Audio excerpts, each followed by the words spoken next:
Alors c'était en décembre 2022.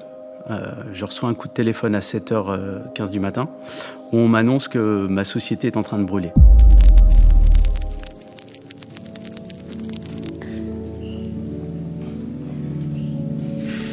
Je m'appelle Mickaël Forest, je suis le fondateur de la société Médinance.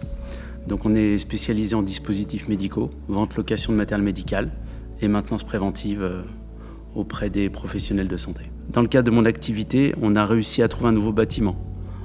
On a mis 2 ans et demi pour le trouver et au bout de 2 ans et demi, on a acheté ce bâtiment, on l'a customisé, on l'a repeint, on l'a aménagé, on l'a rempli, on a designé des bureaux pour notre activité.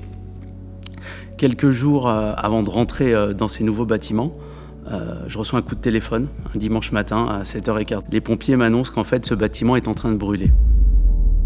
Donc là, tout s'effondre et je me lève, je prends mes affaires et je me dirige vers mon site en fait.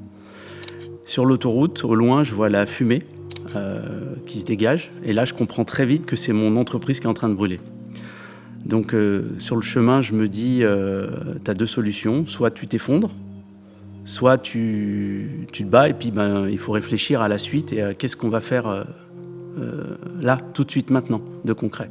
Donc je suis arrivé, ce qui devait se produire arriva, je vois la boîte qui brûle en fait. Voilà, je ne peux pas m'effondrer, j'ai des enfants, je veux faire bonne figure devant eux, je veux leur donner un exemple de résilience, je veux leur montrer que on ne peut pas tout abandonner, qu'il faut se battre. Le plus dur, c'était de voir mes salariés devant l'entreprise en train de brûler.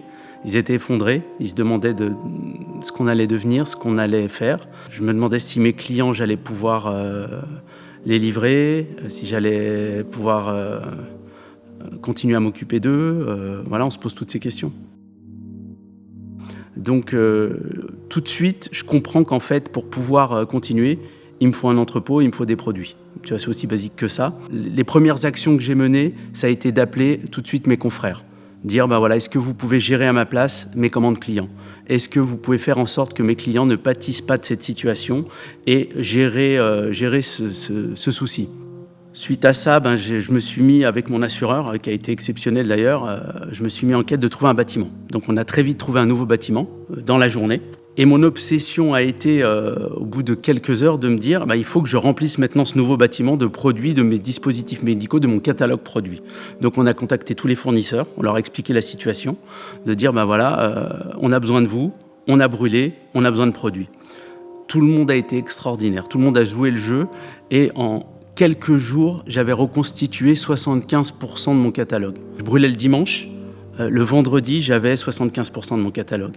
Donc en fait, très vite, j'ai pu reprendre le pas sur mes collègues qui m'avaient dépanné en continuant mes livraisons et en reprenant le fil. J'en tire qu'après chaque malheur, il y a toujours du positif. Voilà. Aujourd'hui, suite à ce problème, on a eu la chance d'avoir un nouveau bâtiment, de créer un bâtiment exceptionnel pour notre activité. Et sans cet incendie, on n'en serait pas là en fait. Donc ça a été la leçon, c'est de se dire qu'après chaque malheur vient un bonheur. Voilà. Et je pense qu'il faut savoir tirer profit aussi des situations malheureuses et trouver le bonheur dans chacune des situations quand on a un souci. Ouais.